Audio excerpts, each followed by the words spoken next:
and welcome to another episode of The Unfiltered Podcast. Woo! We did not rehearse this. I'm so sorry. So you were caught off heart. Yeah. I'm so sorry. It's been a struggle to get to this point, so Which was just saying hello. yeah, I know. It was really difficult. Just because you say like to get to this point and they might think it was hard for you to get here, like you had a long day. I mean, yeah, everything, all of the above. But this very moment of just saying hello. It's hard. The introduction just took a couple of times. Some in. Yeah. After. Bloopers at the end. Watch out. Maybe. We'll see. But anyways, thank you for joining us. If you are listening, welcome. If you're watching, we're sorry. You're sorry. She's like, hey. What do you mean we're sorry? Well, I don't know. It just felt like the fitting thing to say because I thought my hair looked a bit flat. It looks great. And I didn't really make much of an effort, and so I was like, oh, maybe. A lot of effort. Yeah. Great. Good. Yes. Well, anyways, good to see you, or good that you're here with us because we can't see you, but you can hopefully, or you can hear us. One or the other. I don't know. Oh my. So sometimes I do this rant sort of thing. It's okay. It's all right. It's okay. We love you for it. It's endearing. Thank you. It's charming. Yeah. But you know what? That's exactly why I went to this option for today's topic, because I knew that I couldn't do it. Right. So I needed help. Way to know your limitations. Thank you. That's a high level of awareness. Thank you. There's also so many great things out there, and I'm just ready to use all those tools. Keep it interesting. Thank you. Yeah. So for today's topic, we asked ChatGPT to tell us what to talk about. Well, no, what to talk about. Sorry. ChatGPT. Why you went like Australian? I don't know. Sorry. Like the intro of one of those reality TV shows. Yeah, welcome back to Bungalow. To the villa. A hot shell has entered the villa. I don't know. I don't watch that. ChatGPT. So we asked ChatGPT for some questions for our topic. Yeah. So here's the thing. We chose the topic. Yeah. We're going to talk about this topic. It's all going to be real. We're not asking ChatGPT to give us the answers. This is all going to keeping it unfiltered. Wow, this is a struggle. But I've asked ChatGPT because clearly you can see that I need help. We need ChatGPT. That we need ChatGPT's help. Yeah, exactly. So we don't know what ChatGPT has asked. So this is also going to be kind of like we're throwing ourselves in the fire too. Yeah. So we just know the topic and we gave it to ChatGPT to give us the questions. What does GPT stand for? Does anybody know? Let's ask ChatGPT. I don't know. I feel like we're sponsoring ChatGPT. Yeah, I know. This is not are we allowed sponsored. to say? I don't know that we're allowed to say that. Like copyright. Yeah. Yeah, I don't know. When you watch a movie and there's like a brand that keeps on showing up in the back and you're like, well, clearly the movie was sponsored by whatever. Pepsi or whatever. I feel like we're sponsoring ChatGPT because we've said it. You know what I found out recently was that the movie Grease was sponsored by Pepsi. But yeah, fun fact. Which is why at the Sorry. Her and Carolyn have a theory. What? That Grease sucks. I love that. No, that's not my theory. We're really going off topic here. Grease lightning, oh, Grease lightning. Wow, look at this. But my fun fact was that it's sponsored by Pepsi, but in all the diner scenes, the diner that they used had a bunch of like Coca-Cola things in it, and they were serving Coca-Cola, and so that they had to like go back and edit everything out. Really? Yeah. Really? But there was one like big sign or something that they couldn't fix for some reason, so there's one Coca-Cola sign in the whole there you go. movie. Wow. The fun bigger brother one, Oh, I see. Yeah. Anyway, sorry. Yeah. ChatGPT, what does it stand for? Chat Generative Pre-trained Transformer. Oh. Yeah, so we're working with Transformers. Yeah. Wow. Optimus Prime. Bumblebee. Optimus Prime. Anyways, if that didn't make you want to watch a movie. Robots in disguise. Oh, yeah. You're welcome. Thank you. Anyways, so we've asked ChatGPT 4 questions on this great topic that I think is going to be really cool to talk about, especially with ChatGPT's help, which is Christianity a bubble? That's the only prompt really that we've put on for the search, that I've put on for the search. But I don't really know what it's given. So it's going to be great. I know that it's going to be great, hopefully. And again, as we always say, and, you know, we kind of always preface, like, we're not like, okay, yeah, ChatGPT helped us with the questions. We're going to have a discussion and it's going to be unfiltered because that's our name.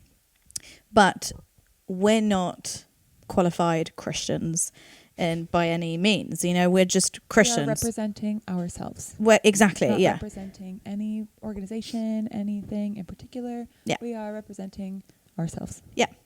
That's like the fine line. That's Yeah. The fine writing at the bottom of the advert. Yeah, exactly. Yeah. Yeah. Disclosure. Yeah. So with everything that we say, like, we know that we don't have it all together, and we know that there are other things, and we also don't want to pass judgment either. So if there are some things that we say sometimes unfilteredly, and that would be mostly me, when, you know, 1 and 2, which might be too unfiltered and might come across perhaps as judgmental, we really don't want to pass on judgment or point fingers at other people. Although I really love, my brain just went somewhere, but you know how there's that saying, you know, like, when you're pointing fingers, there's always 3 fingers pointing back. Yeah. I loved that reel. You know, I think I sent it to you, the one of like this girl being like, okay, and she like points all 5 fingers, just her hand, and she's like, I'm no longer pointing, just.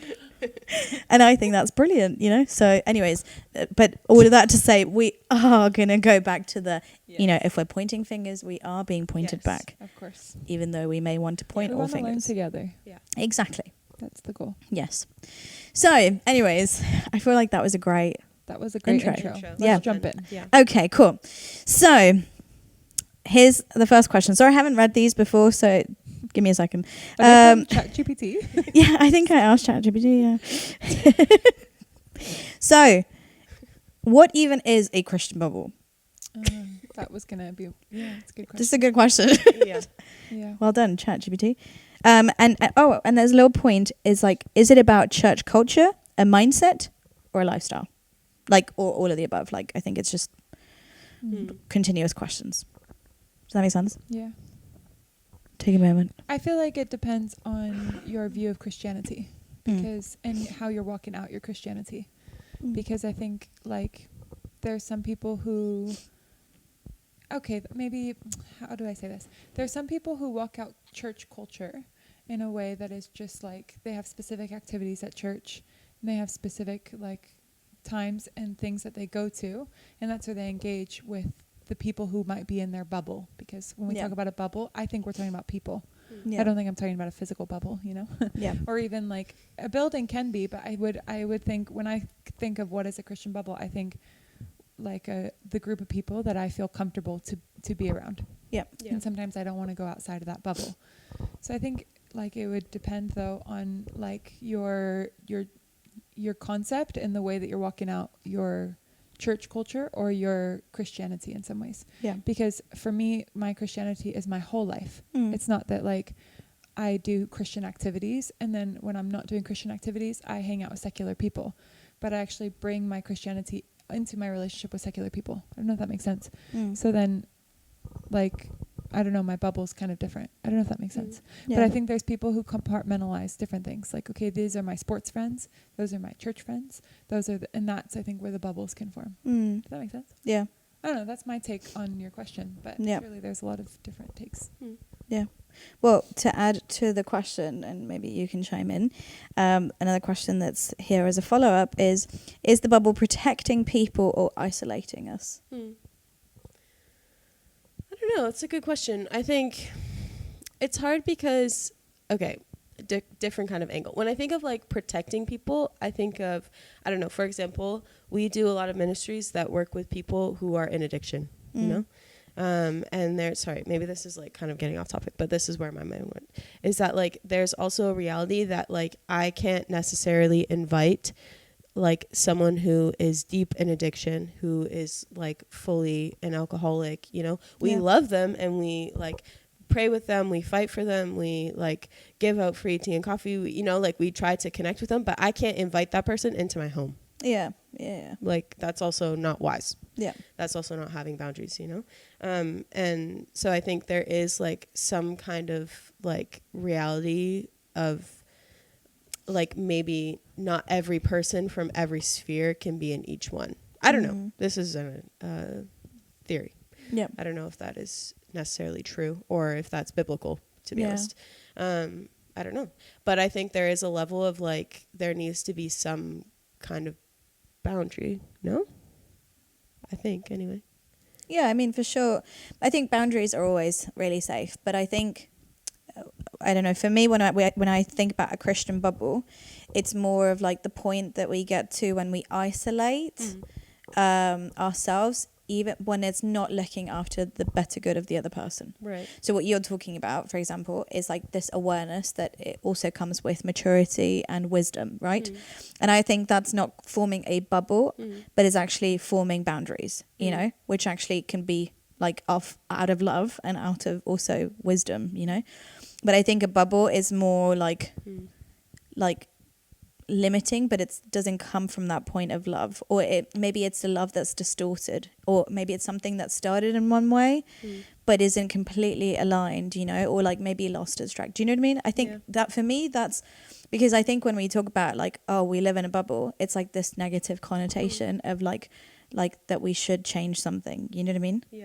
I don't know if you guys agree, but I think what's coming to my mind is one thing is ministry and one thing is lifestyle.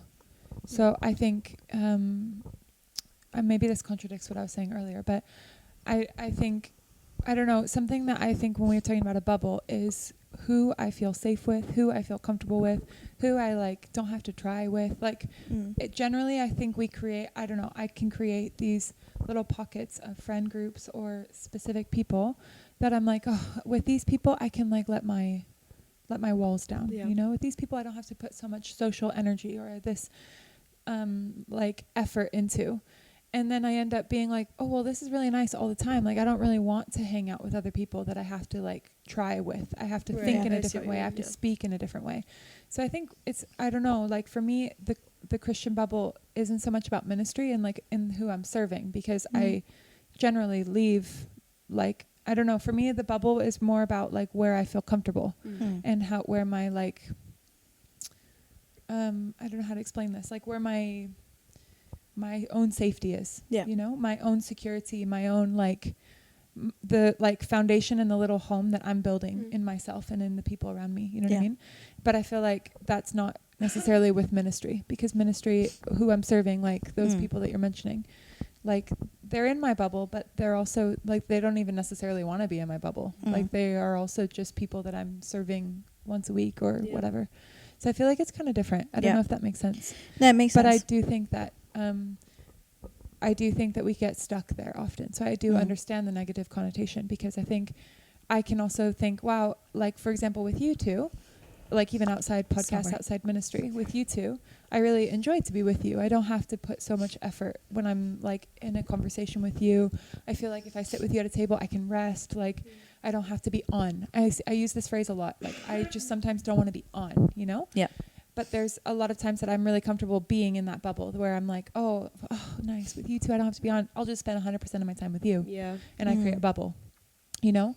And so I do think it can be negative in that we never leave that comfort zone and we're never challenged in our capacity. We're never challenged in our way of thinking. We're never challenged in our way of relating with the world. I'm never challenged to like stretch my social skills, you know? We have this generation, no offense if anybody struggles with this, but people say like, oh, I have social anxiety. And it's like, yeah, maybe you do. Maybe you do, that's true. Fingers. But I also wonder what can be stretched if you just like little by little go outside your box or your bubble. You know what I mean? Yeah. So I do understand the negative connotation. I just think there's something a little bit different between who I'm serving and also who I'm letting to be close to me, who I'm like building life with. I don't really know a better way to explain that. Maybe if we knew the questions before, I could have. No, I think to kind of keep going on the topic, we can make a clear distinction, because otherwise, because I think it's true that if we're talking about bubbles, like I think there's good and bad, and then there's like also the personal and interpersonal, and then in this sense the Christian aspect. But I think that's the point that we're getting at with this talk, is like, is Christianity, or can Christianity be a bubble? And to what point also, like, is that okay? So I think the things that you were touching on have to do a lot more with like my personal walk, which I think have to do a lot more with like discipleship. And that's where, like, through personal discipleship, you go through whether or not like that is okay for you in this season, because there's also like the things that we face. But I think in putting this in question of like Christianity, okay, as Christians, how much of a bubble is okay? You know, as Christians, and being commanded to, again, just limiting it to those two greatest commandments, right? Love God and love your neighbor. How much of that is being limited by our bubble making? For lack of a better phrase. Does that make sense? So yeah, sure, there is the personal aspect that we need to look into, but I think more for purpose of also continuing, because I think also that's what ChatGPT probably is gearing most of the questions towards, this sort of like, because one of the next question I don't know, is it a he, is it a she, I don't know, but You're assuming it's pronouns. Oh no, sorry, let's not go there. Assuming his pronouns. The next question is, can you really have authentic relationships with people outside of faith if you are in the bubble? So as Christians, are we taught to be friends or missionaries? Which I thought that was a really cool point, like, because we are missionaries, you know? ChatGPT. Yeah, ChatGPT. What is going on? ChatGPT. That was a great one, ChatGPT. No, but like, are Christians taught to be friends or missionaries, you know? And I think being in a missional community, being missionaries ourselves as well, yeah, can we go outside of this bubble? Like, what are we teaching? Like, is that, to what point is it okay? Is it not? Like, you know? And again, I don't know that there is an answer that's clear, but yeah. I was thinking about this as well when you were talking, Maddie, because there is like Julie was saying as well, like lifestyle bubbles, you know, and like that aspect of it. But it is true that I've been thinking about this a lot recently, actually, because I realized that, like, I mean, for me, I don't know about you watching, but I've been a Christian, quote Christian, my whole life. But I definitely like only really met God when I came to IWAM, like, and which was now, like, it's like, oh, it's forever ago, but that's only 8 years, you know, like when I've really been like walking fully with God, you know, and even in those 8 years, there's been moments where I was like, I'm out, you know. Yeah. Of course, God always brings us back, and he's patient and graceful and all those things. So it's not like I was against God in that way, but more like, I don't know, I think only in more recently have I been walking in like living in holiness in that way, you know, and like living a sanctified life, you know. And I think that was something that like I've been thinking about a lot lately, is that I don't know. For example, there's a girl who came to do DTS with us, and she became a Christian really recently. And I was having a conversation with her, and she was like, yeah, like, to be honest, sometimes it's hard because a lot of my friends like aren't Christians, you know, and I've gotten really used to like being around non-Christians. So coming into YWAM, where it's Christianity all the time, it's like, it's a very different and high contrast, you know? For sure. So, and I was like, yeah, it's true. I remember feeling like that, actually. I remember feeling like that a lot. Like, I don't know, we would do ministry where we were talking to, like, I don't know, people who are, like, in really dark places. And sometimes I felt more, like, at home and familiar with them than I did with Christians. I'll be, like, really honest. Like, even I grew up in a house that swore a lot. My family they swore all the time, especially my dad. And so for me, that's something that's like really familiar and really like family. I know that sounds like so unholy, you know, and you're like, oh, how dare you? But yeah, so sometimes when I'm around like people who have a little bit more rough edges and aren't with God, it's like, feels familiar, if that makes sense. But I think now that I've been walking with God for like a while now and like pursuing holiness, pursuing these things, I can see really how like I've also in some ways like I feel distant from non-Christians, if I'm honest with you. Wow. Sometimes like I really do. Like I'm like I really like I struggle sometimes, like if we're being unfiltered, like to have a conversation that is like just like about nothing, you know, or like I don't know, to relate sometimes. Like I look at, I don't know, sorry, there's really something in my eye.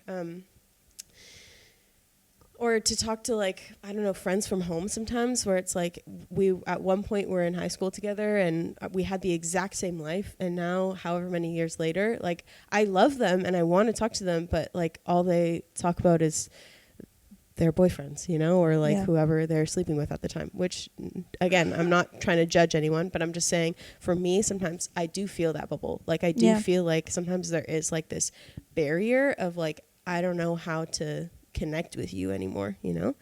I don't know if that's healthy or if that's like normal. I don't know. Or if you guys feel that at all, but sometimes I've been realizing that more now, you know? Like after walking with God for a while, like to be like, or even, sorry, I'm rambling, but even sometimes like we're watching a movie and it's like a really, I don't know, like intense kiss scene, you know, and I'm like, I can't watch that, you know. Whereas before, like I one of my favorite movies of all time was Mamma Mia, which is like the most sexual musical that you can find, you know, and I loved it. It's like it has a lot of like really like weird scenes in it. Anyway. No, it's true. No, sorry. It's just every time I try to watch Mamma Mia, I always always fall asleep. So I actually don't know it. Yeah. So, but it's like this cutesy story. At least that's how it's portrayed. There's just a lot of like, I don't know. There's a lot of interesting scenes in it. Anyway, or just in like movies in general, you know. But I feel like I have like come to a point now where it's like I don't really like. I can't watch that anymore, you know? I don't know. Of course, not always. It's not like I'm like so holy now that I'm like, oh, don't anything that's sinful. I can't touch me. No, not at all. It's more that I notice it now. I'm like, whereas before I could watch anything and it did not bother me. Whereas now I watch things and I'm like, I don't know, you know? This is like a lot of thoughts and a lot of things in one. But all to say that sometimes I feel there is that barrier sometimes between like, especially when we're talking about making friends and people outside of Christianity, those who aren't following God. Sorry, that was a big ramble, but I don't know what you guys think, or if you feel that, or if you, I don't know. Well, today I was actually having a random conversation with Kira. She's one of our friends. And we were talking about Jurassic Park classic. We both like it. And the new one's coming out. We're not doing more advertising. There's a new one coming out. Yeah. And it's got Scarlett Johansson. So it's not even like following like the same people. But she makes it seem like it's going to be really cool. Anyways, sorry, movie aside. Like we were talking about dinosaurs basically, you know. And I was listening to this other podcast not so long ago of this guy. He put it in a way, better way, you know. But he was basically saying how like, he was scientist, you know, atheist guy who became a Christian because of the proof of the Bible, basically through archaeology and dinosaurs and everything, and how it actually all proves every event that's happened. And I was like, wow, that's amazing, that's fascinating, you know, and all these different things. But what it made me think about is how, bringing it back to the bubble, how I think in the church for a long time, not always, maybe not so much now, but I think we are unequipped, or we're not well trained, or we're not well versed or well knowledged when it comes to things of the world. And I think perhaps more in my parents' generation or the ones before, because it was like this, like you dedicate yourself to the church, or like there was a lot of things that in church were like just taught as like this is a big no or whatever, and that's kind of how it was kept. And so I think there's a lot of things that are just grouped together, and then there's no knowledge of it, or like. And so one of the things is that there's a huge association between like dinosaurs and like the evolution, you know, like the theory of evolution and the Big Bang, and all of that is kind of like all grouped into one, you know. And so Christianity many times has said, nope, none of that's real. So we're super ignorant. But actually how amazing that there's so many people who are becoming Christians, people like because they're studying and they're actually finding God in creation, you know, and it's amazing, you know. But I think sometimes we have created these bubbles where we have created these perfect Christian worlds that are protecting sometimes ourselves from perhaps being corrupted by thinking or by all these things, because we see that people in the past perhaps have challenged things, big thinkers and whatever. And it's true not to disregard that, but I think we've kind of just gone complete opposite, you know. And so I really like that generally, at least right now, currently I've seen that there's a lot of people who are going into spheres, training themselves, getting basically they're based people, right, who are going out there and being trained in, I guess, regular things, but bringing God into it and actually connecting both worlds, you know. And I think that's so necessary, especially for this new generation as well, that I think is actually birthing like a lot more thinkers and people who are like a lot more thirsty to actually like, but how can you know, how can both exist and yet they don't come together, you know? Yeah. And I think for a long time as the church, we have created this sort of bubble that doesn't accept things that are not like physically found in the Bible, or vice versa, you know. And I think, I don't know, maybe being repetitive, but yeah, I think that at least going back to this question of like, are Christians taught to be friends or missionaries? I think that there is an effort to like reach out in love, but at the same time, I think we're still really like unaware. Looking at the church as a whole, there are movements, but I think we're still really unaware of how to like just be like what you're saying, like be normal and talk about nothing with people in a sense, you know, and just like get on the same level, you know. We don't know how to have those simple conversations with people, and it's I don't know, sometimes I find it kind of like scary, and even in our own Christian circles, you know, like sometimes I'm like, oh, can I actually have that conversation, you know? And not that God shouldn't be a part of my every conversation, like I'm not, you know, I hope that makes sense. Sorry, I don't mean to like, but I'm thinking as I'm speaking. Sorry. Yeah. But here's another question. Why do so many Christians sound the same? Is individuality lost in the bubble? Do you find that Christians all sound the same, or do we sound very similar? What do you think? I mean, for sure there's like certain language that we have, but I think that's also like in the Bible, you know? Yeah. So like sometimes from the outside, I'm sure it looks like, what the heck are they talking about, you know? Which is kind of what I meant by my former thing, is like there's things that also like things that we can talk about as Christians that other people just don't understand, you know? Because they either haven't lived it or they don't have revelation of it either, you know? Yeah. Like to say like, oh, like God is my like Abba Father, you know, like that for people, you're like, what the heck are you talking about? I don't know what that means, you know, even amongst Christians as well. Sometimes it's true. But yeah, I think there definitely is like a level for sure of like the Christianese, if you will, that sometimes like things get coded in that to like kind of like what you're saying to cover things, you know, or maybe sometimes people just genuinely don't know what they're saying and they're just saying it because it sounds right, which I also find happens a lot as Christians. But yeah, I was gonna say something else. What was the rest of the question? Oh, sorry, I scrolled down. What was it?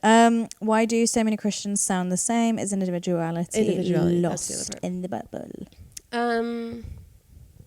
I mean, for sure, sometimes you look at churches and you're like, everyone is dressed the exact same.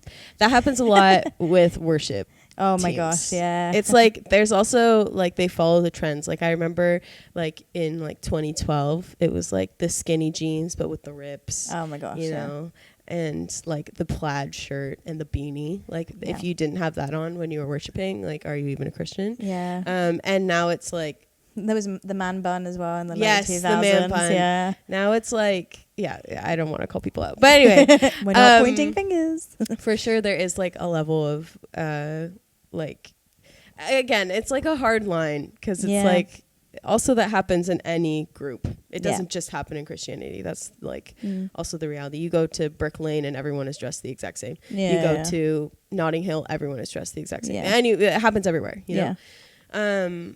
But something that I did find interesting, also talking about this girl who came to DTS, she was saying to me, she said to me one time, she was like, yeah, it's actually really cool because I like look at like at the base, like at us as a family, and she's like, and I see how like anyone that I see here, I could just meet on the street. She's like, there's no one here that like, you guys don't really look the same. Yeah. She said that. I thought that was really interesting. That's And she cool. was like, I really love that like each person, you still like keep your individuality despite like all living in the same place and Yeah. all doing the same things. And I was like, it's actually really true. We're Yeah. all like very different people, Yeah. you know, with different interests and different styles and different Yeah. likes. And yeah, maybe we poke fun at Louisa for always wearing her funny hairstyles or whatever. But like, I don't know, she still continues to like Yeah. be herself, you know? Yeah. And I think that's something that also we value as a base, is like being true to also who God made you as, you know, and that not everyone is the same. Yeah. Sorry, I feel like I've been talking a lot, Yeah. No, it's good. but that's my 2 cents. No, it's good. I think in one sense, I think it's like in what areas are we like looking the same that are actually like reflecting the Bible and Yeah. Christianity, and in what ways are we looking the same in which are actually not bringing any fruit growth or also like reflecting Christianity, you know, Yeah. and faith, you know, like something that we always talk about is that actually like if you like people follow people, so if you're following people you're also going to imitate certain things. Yeah. But what things are we imitating? Is it the good or the bad, you know, like Yeah. and is that individuality that not that individuality that's like that makes me, but that thing that God placed in you, is that still being highlighted, you know? I think that's what's important. I don't know. Yeah. I think something that came to my mind is like the stereotype that all Christians are the same and that everybody looks the same. And maybe there is that stereotype, and maybe that is a stereotype that we live under as Christians, you know? But at the same time, I don't know, from my perspective right now, I actually see so many people breaking out of that stereotype. Like people like Louisa, or people like, I don't know, I think there's a lot of movements and also a lot of people who are actually breaking out of like that mold of what is Christianity. Yeah, and I think that's been really refreshing, actually. I don't know if that's having to do with Gen Z or what, but I just really feel like actually there isn't this like stereotypical everybody looks and acts the same. I do remember feeling that at some point, to be honest. But I wonder if like some stereotypes are just like put on and everybody has this expectation to live under that stereotype, but it's actually not there. You know what I mean? Like, oh, there's a stereotype that all Christians think and act and look the same. But when you get into it, when you're like in the middle of it, I'm like, actually, it's not like that. No, you know what I mean? Yeah. So I wonder if like even, I don't know, I know that ChatGPT came up with that question, but my point is like, I wonder if that's like a stereotype that has just kind of been in the air for a long time, but that actually isn't like the question of like, is individuality removed by the bubble, you know? Yeah. I don't think it has to be.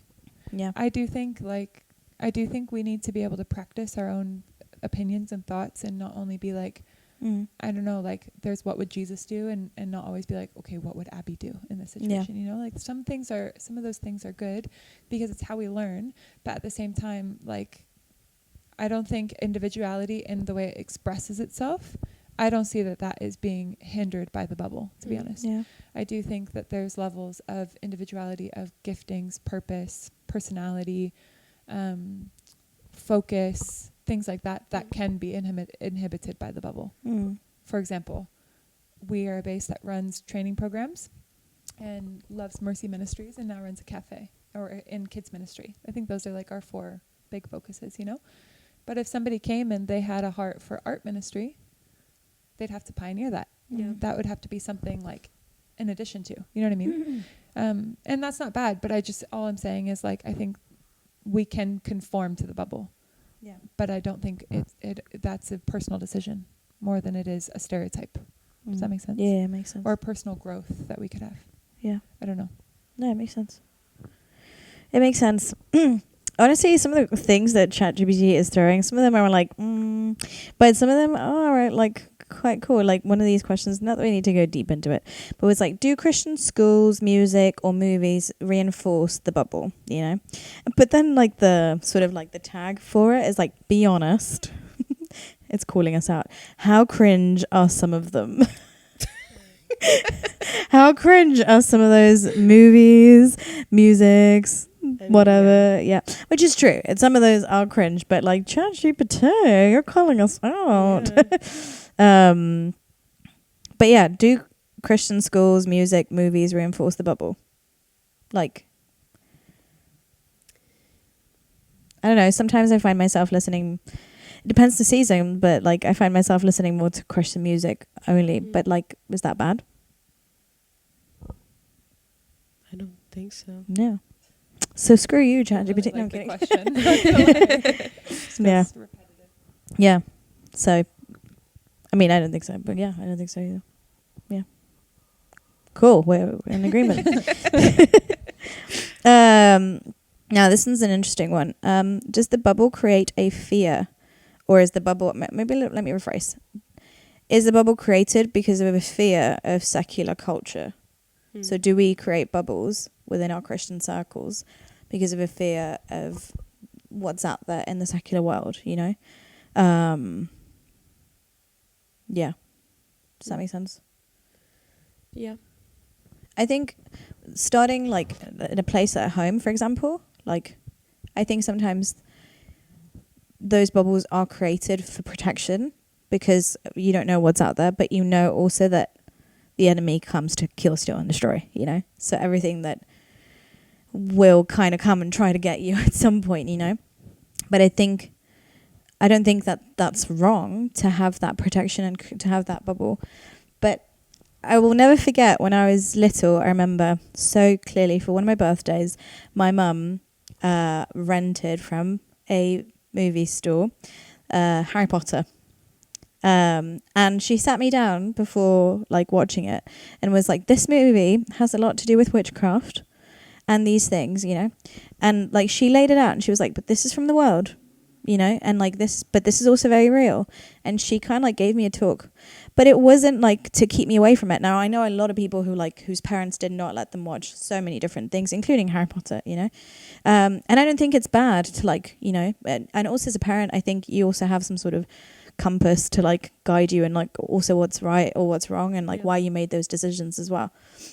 But I think it's also important to like not just create this bubble but also to inform, you know. And if I'm going to create this, like I think it's also important to know what is creating that. Like, is it being drawn out of fear? And I think sometimes I do create bubbles out of fear of like what if, you know, but it doesn't mean that it's wrong necessarily, but I think what we need to ask or what we need to question is it being created out of fear, you know? Because again, then what is the purpose? What is actually ruling your life? What is ruling those decisions?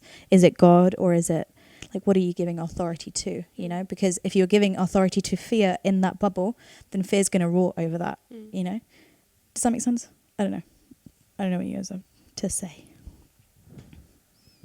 I think it's like in what you're saying, Julia, in response to what you're saying, I think it's a lot about motivation. If my motivation to stay in my bubble is because of fear, then my heart needs healing and my heart also I need to repent of fear. Yeah. If my heart and my motivation is to be cautious of what is outside because I want to protect my holiness, that's prudency and that's wisdom. Yeah. So I think there's something really different in what you're saying. Like I can stay in my bubble because I'm afraid of what's outside. Or I've heard people say, for example, I've actually heard a lot of people say, oh, I'm really afraid to leave YWAM because I don't know that I'd be a Christian if I left YWAM. Whoa. That's scary. Yeah. That's really scary because YWAM isn't your God and YWAM isn't your kingdom. And if also like you're remaining in a bubble because you're afraid you're going to lose God. Yeah. There's a level of maturity that needs to happen. And this is something we were talking about yesterday, which is out of a verse in Galatians that, was it in Galatians that talked about? No, I taught it, so I should know. There's Colossians and Galatians. Was it the one about milk? About immaturity. I think it's Galatians. Yeah, I think so. Well, Bible checkers can check us if they want to. But basically, it's all about how we need to mature and how we need to like mature in the spirit. And it talks about different marks of immaturity, like being dull to hear, being unable to teach others, being like content with just drinking milk, you know, drinking this milk that people teach you and you just remain with that. Yeah. And the last part of the sentence says, like to be spiritually mature is to be able to discern what is right and wrong. Yeah. You know, and I was saying yesterday, like babies are the ones that put anything in their mouth, you know, here in Kaleo. I'm so sorry, this is probably really bad to expose, but probably every single thing we see and we're sitting on has been in the mouth of a baby. So we've got loads of Kaleo kids and they put everything in their mouth. I've watched kids chew on the table. Yeah, you that's know, true. I've watched them like take these plants and be like, nah, and you're like, no. Yeah. And in a spiritual way, like how often we do that, you know, like Yeah. we don't know what is good or not good. And so then we find out something is not good according to our bubble, according to what we've been taught. We're like, oh my gosh, I'm never going to eat again. Yeah. I'm never going to eat anything again because what if it's wrong? What if it's bad? But actually I need to be taught. I need somebody to teach me. I need the Lord to teach me, but also I need counsel to teach me what is right and what is wrong, what is holy and what's not holy. And then I also need to be able to test it. Yeah. Because if my faith has no testing, if my faith has no resilience, which the girls know that's a trigger word for me right now. If my faith has no resilience, it's nothing, Yeah. you know? So I don't know, like, Mm. I'm not saying that we should live outside the bubble. I think we should have both. I think we should have a bubble of protection and safety and learning and growing and maturing and healing and freedom and comfort and deep relationships and vulnerability, you know, because there's certain conversations I can have in this kind of context without the camera than I can with some other people that I call my friends. I can't have certain levels of vulnerability with them. However, I do think we need testing. We need to go in and out of the bubble a lot because of my own faith needing testing, but also because the light that I have is really necessary out there. Really necessary out there. And whatever I've learned in the bubble of Christianity, if that's how we want to put it, whatever God has been teaching me, it's so necessary out there.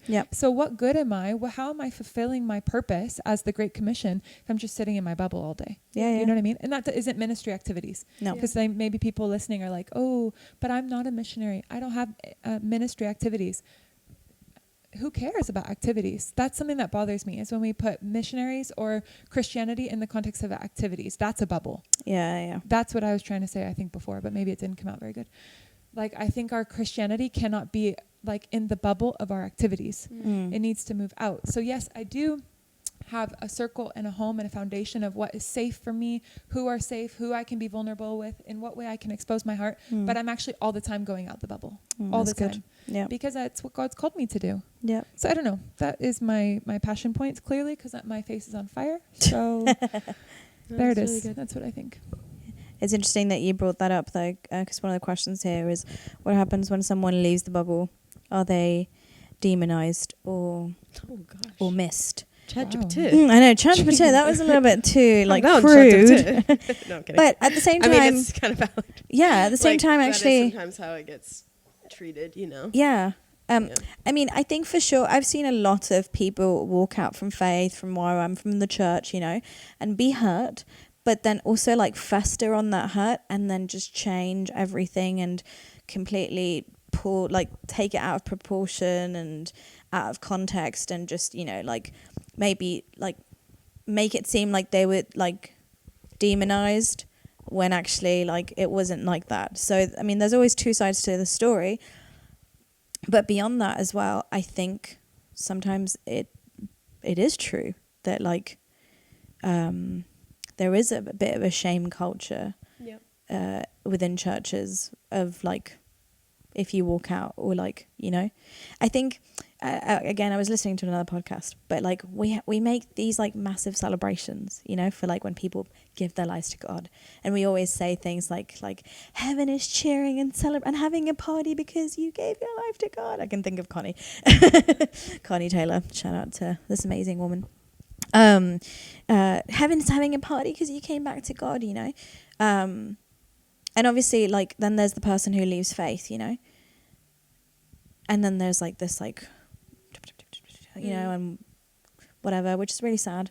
But how many of us have had the same celebration, if not greater? Like the prodigal son. That's a great story, you know, of, like, the returning, the coming back. Like, how many of us have actually, like, walked back to church with our heads down low after, like, whatever road we decided to take and decided to come back, and we were received and hosted in that same way, you know?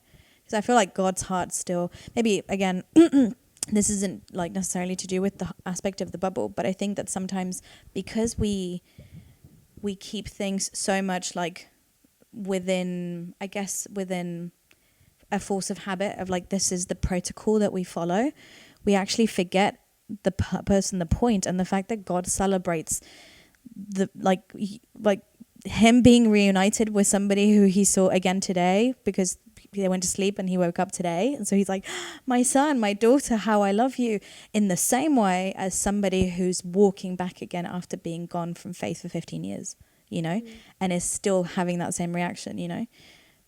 But sometimes, like, I think it's something that we don't talk about, you know, and it's something I think that it is kept in those bubbles, you know. And I think there's a lot of people who come back to faith, but they go to another church or they go to another community because of that shame or that, like, the bubble making of, like, I feel rejected. Maybe they were rejected, or maybe they felt rejected, but either way, they couldn't come back, you know. That's my take, at least. I don't know. I know that obviously it's deeper. We can talk about it more. It can go, like, we can go down a rabbit hole, really. But I think, I don't know, it is true that in a way, like, we kind of keep this bubble a little bit. Sometimes even to the point where we forget what it's all about, which is actually God's love. And yeah, I don't know. I don't know if that makes sense. Yeah. I think it also has a lot to do with, like, the vocabulary we use a lot of the time with, like, we're talking about this question in particular, like, when people walk away from church, are they demonized, you know? Maybe I'm not saying they're demonized, but maybe I am being like, oh, you know, just so sad, you know? Yeah. Which it is. There's a level of it is being sad, but there's also sometimes, like, behind that, there is a little bit of, like, judgment, you know? Or, like, maybe not judgment, but it's also, like, yeah, maybe they're not with, I don't know, walking fully with God right now, but they're not dead, you know? Sometimes I feel like we treat them like they're, I don't know, gone forever, but that's not also what God, like, how God is, you know, like you're saying, like there's a level of grace and love that we can't comprehend. It's like something that, like, his love is so high and wide and deep, and, you know, like, these are, like, that's the reality of who God is, you know? So, like, who am I to say, oh, you know, like, of course there is, like, I don't know, I hope this is coming out right, because of course, in case someone walks away from God, there is a level of, like, no, you know, like, God loves you and he wants you, and I don't want you to walk away. But there, like, also sometimes there can be, especially with the vocabulary we use or the words we use, like, in behind it, it does bring this shame, you know, and it does bring this judgment, and that, I think, is what we need to be careful about, you know, of, like, how we talk about them, or, like, how we talk about that subject. That makes sense. Totally. I don't know. That's what I think about it. I think we need to talk more about it. Yeah, I think it's a really hard question for me, because the concept of, like, leaving faith as a bubble, or, like, leaving Christian circle bubbles, I think is different. You know what I mean? Yeah. So I don't want to go the wrong direction with your question. So I'm going to stay in leaving faith, because that's what we've talked about. Yeah. But the other one feels like a little bit more where you were going before with the rejection and different things. I know that they both have it, but anyway. I think, like, if somebody, like, has decided to walk away from God and not be Christian anymore, not only, like, Christian in the lifestyle that I know or that I knew them in, which is generally missionary context, but if somebody genuinely, like, is like, I just don't believe in God anymore, I will be honest, it's tragic to me, because you don't go from one day to the next with that. And that tells me that you have endured so much difficulty, so much pain, so much discouragement, so much disappointment. You've asked God many times for him to reveal himself, and you felt like that went unanswered, to the point that you said, actually, this guy must just not be real. And that honestly is really heartbreaking. Yeah. And it's true, they're not dead. They have more time. Like, God never gives up on them. He will continue to pursue them. Like, there's still opportunity. Like we say, as long as your heart is still beating, like, God has an opportunity to reveal himself, you know? So I know that it's not hopeless, but it is really sad. Not necessarily because they walked away from God and, like, that's it, but because I know that they're walking away with so many marks in their heart of disappointment, of pain, of sadness, of grief that they're carrying, because a lot of times people turn away from God, especially when they lose a loved one, you know, and they just, like, compile and accumulate loss. So I think for me, that's what's sad, because I don't follow God because I know that he's the right way, and because God is God and he's the king of the universe. That's an element of it. But I love God and I follow God because of what I've experienced from him, the joy that I have, the freedom I have, the healing I have. Yeah, I have an awareness of his greatness, but it's also because I've received something from him. There's been this like connection, this transaction, for lack of a better word, because it's not transactional, but at the same time there's tangible things that I've received from God. And if somebody's walked away, it's because those things were either not enough or they didn't have them. And it's like, it's so sad, because I just want people to have that. You know, I say this to the girls that I work with that are not Christians all the time. And then they ask me like, oh, but why do you want me to know about God? I'm like, because he has so much to offer you. Like, because life with God is amazing, because I want you to know the peace that I have. You know what I mean? So I think that's what makes it tragic for me. Not so much this like, guess they left my bubble, but more that I'm really sad for the things of their heart. But maybe I don't understand the bubble thing. Yeah. Because for me, they'd always be welcome in my circle. Yeah. However, if somebody, let's say, is in a missionary context with us and decides to leave missions and potentially God, there is an element that I also feel rejected. And I think people forget that too. Maybe they feel rejected, they feel ashamed, they feel negative things as they're like leaving and going to another life. But I also feel rejected. Like I also feel hurts. And that sometimes like is overlooked. Yeah, it's overlooked. So it's like, I don't know, people be like, oh, but I feel so rejected by you. But you also left me. Yeah. And so I also sometimes don't know how to relate with you, because you also left, and that's painful too, you know? So I think sometimes we assume that the person that left is the victim or the one who like is dealing with the pain. But actually in leaving, I notice your absence here, and that's painful for me too. Yeah. So there needs to be something. It's not that you're not welcome in my bubble, or you can't come back, or we can't engage outside the bubble. But it's also like there's some things to discuss in that. Does that make sense? Sure. Yeah, makes sense. Yeah. I think it's really important that I don't want to say that like we have to prepare for every situation, but I think it's really important, in the same way that we have these unfiltered podcasts, that we talk about these things, whether we have gone through them or not, because I think it is also like important for us to know how to like love better and how to face different situations. We, like you were saying, like it's also hard for all of us who stay behind when we see one of our brothers or sisters like who perhaps not necessarily like walks away from God and faith altogether, but like who leaves on a bad note, or when there is like conflict, you know, like conflict sucks, you know. So I think it is so important what I finished by saying before, like to have conversations, to actually have the talks, to actually like address certain things, like to check ourselves, you know. And I think that's the important thing about like when we're talking about this whole bubble thing, is like, okay, like how are we like also like being too toxic for ourselves even, you know, like what culture are we creating, like what culture are we also like passing on, you know, because also like people will leave, for example, you know, going back to this topic, people will leave for good or for bad reasons, and we know that that's happened before. So like what are we going to do about it, you know? Like if our greatest commandment is to love one another, you know, and to share the gospel with people, I think that also means sharing the gospel with people who have walked away from faith, you know. That is an unreached people group, in my opinion, you know. People who have known, because it's not that they don't know, right? But it is a group of people that have that they're far away from God, you know, that there is this hardness in their heart, you know. And so and we actually play a huge role or a huge part in actually like what we do with that, you know. I think it's so much easier actually to talk to somebody who's never heard about God and be like, you don't know that there's somebody who loves you? Let me tell you, you know.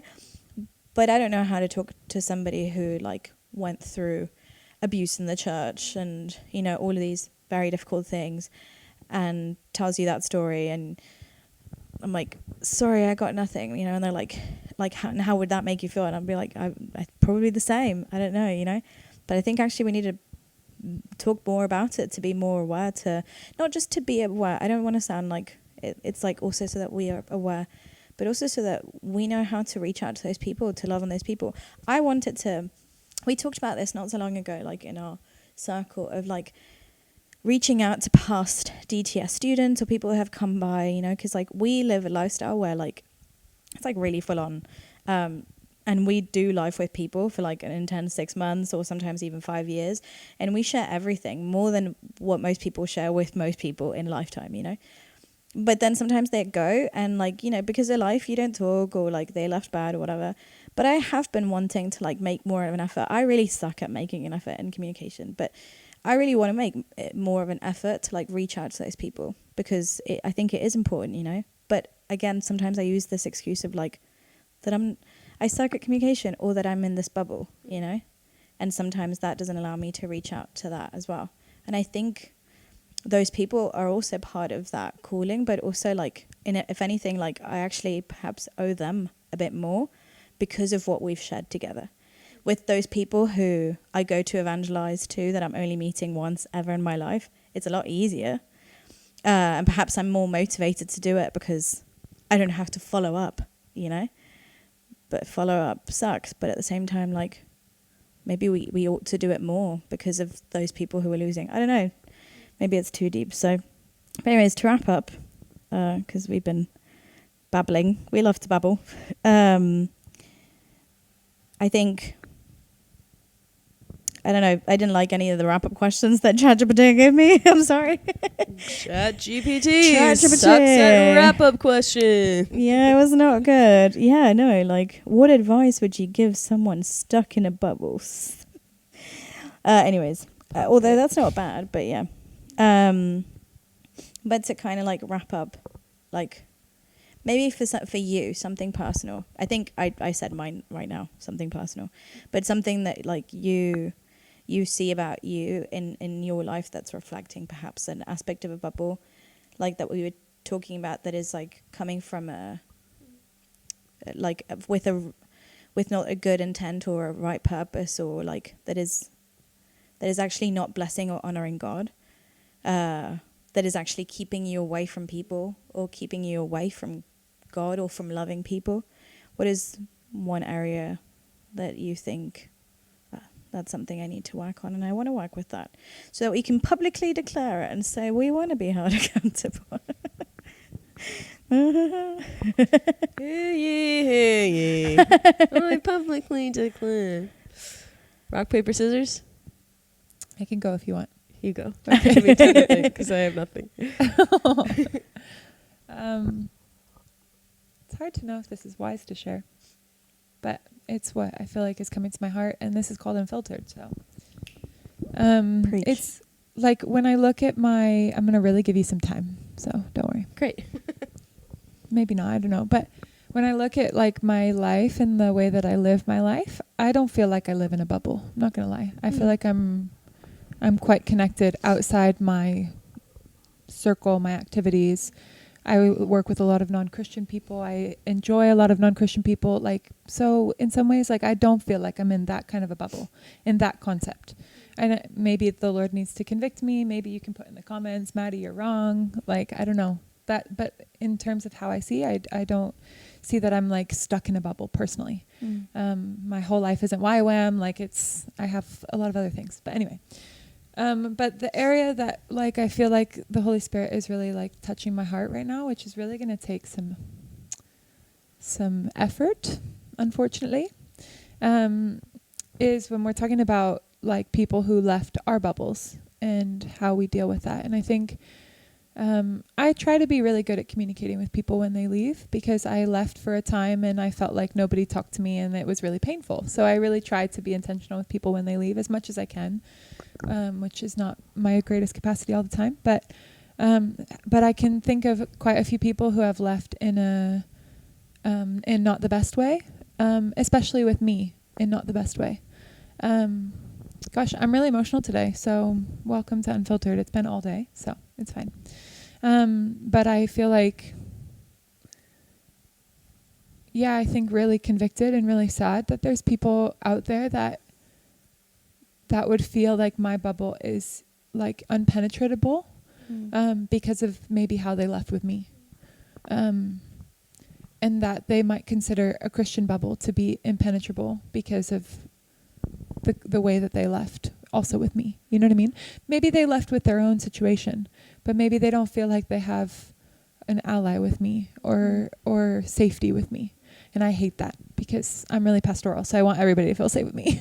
And so I think for me, my takeaway is, I think kind of like, I guess what you were saying, Julie, I think we need to talk about that more. But I feel like I want to talk also with some specific people, because I really don't like bubbles, actually. I really don't want to live according to a bubble, not a Christian bubble, not a YWAM bubble, not a YWAM Urban Key bubble, not a YWAM Urban Key Harleston bubble. Like my bubbles can shrink, and I actually don't want to live according to that. And so if there's people who feel like they're outside my bubble, they're rejected from my bubble, that's just not okay with me, to be honest. So I think I need to mend some things, or make an effort to mend. Mending is two-way street, so we'll have to see how it goes. But I don't know. I feel like there's a responsibility on my end to make sure that my bubble doesn't have like a moat around it and like sharks swimming in the water to keep people away from me. You know what I mean? Yeah. Which I don't think it does, but maybe that's how it's perceived. And so I think I need to mend that a bit. So yeah. It might not be relevant of this conversation, but that's what God's speaking in anyway. So it's good. It's good. I had something, and then you said the moat and the sharks, and I pictured that. Me too. And it like in the bubble, like there's like Galinda's bubble from Wicked, and then there's a moat with sharks. With two artists here, Yeah. two creatives. Yeah. And that was all I saw. But no, I think for me, kind of like what I said at the beginning. Sorry if this is repetitive, but I mean, like most of my Christian life has been in YWAM. That is like kind of my reality in a lot of ways. And actually, for Pentecost here in Harleston, like churches and different charities have like come together to have 10 days of like different prayer walks and coming together as like different churches in the area to like fight for God's kingdom here in Harleston. And honestly, it's been really beautiful. Yeah. It like really touched me. I went to an intercession walk last week with like, I don't know, probably like 3 different churches in the area and us as YWAM. And it was so beautiful to see like Christians from this area. So many people. It was like this whole gathering of us that were like stopping from place to place, praying, and like so many people were walking by and being like, what is going on, you know? And people from, I mean, I'm really used to people from all different nationalities and different backgrounds, but to like see so many different churches come together, it was really beautiful for me. And it was like really, I don't know, God was really speaking to me about how there's like his kingdom isn't just YWAM, or it isn't just, I don't know, this church up the road, or it isn't just like your church wherever you are at home, you know? Yeah. Like his kingdom is everywhere, you know? Yeah. And I'm as much a part of his kingdom as someone who just came to Christ 2 days ago, you know? Yeah. Like who says I'm not, you know? Yeah. Or who says they're not? Like, I don't know. I think that's maybe what I need to grow in, is to see like a bigger picture and to look outside of my bubble, because that is something that has been really easy for me in some ways. And I think I've gotten really comfortable with it. I wasn't comfortable with YWAM at first, for sure. It was like, love it now, but for sure it took me some time. But yeah, I think it's definitely something that I want to step out more in seeing, and seeing God move in different places. Like, I think that was really beautiful last week. So I would love to see more of that.